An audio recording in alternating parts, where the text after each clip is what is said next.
Un papillon étroitement lié à une seule plante et un habitat fragile. C'est le damier de la succise.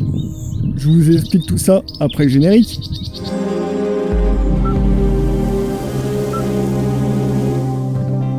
Le damier de la succise, en latin Euphydrias aurinia, est un papillon de taille moyenne, facilement reconnaissable à ses ailes orangées, parcourues d'un damier complexe noir, brun et crème. Mais lorsqu'on l'observe de plus près, un détail attire immédiatement le regard. Une série de petits points noirs parfaitement visibles sur les ailes postérieures. Le revers des ailes présente des teintes plus claires, mêlant orange pâle, crème et brun, avec ces mêmes rangées de points noirs qui donnent au papillon un aspect finement dessiné. On le rencontre principalement dans les prairies humides, les clairières et les milieux riches en fleurs sauvages. Le damier de la succise aime se nourrir du nectar de nombreuses fleurs, tout en restant proche des zones herbeuses. Au moment de la reproduction, la femelle recherche une plante bien particulière. C'est la succise des prés. Elle y dépose ses œufs en groupe serré sous les feuilles.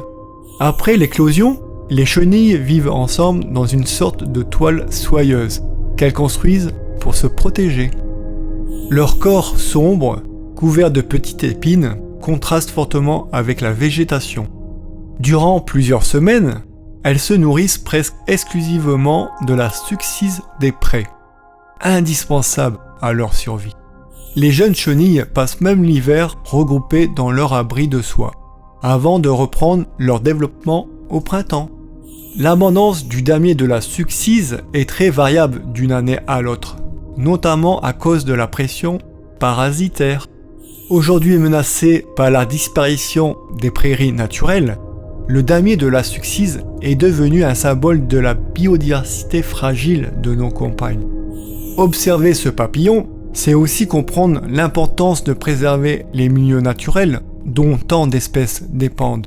Et si vous aimez ce genre de contenu, pensez à vous abonner et à laisser un like pour soutenir la chaîne.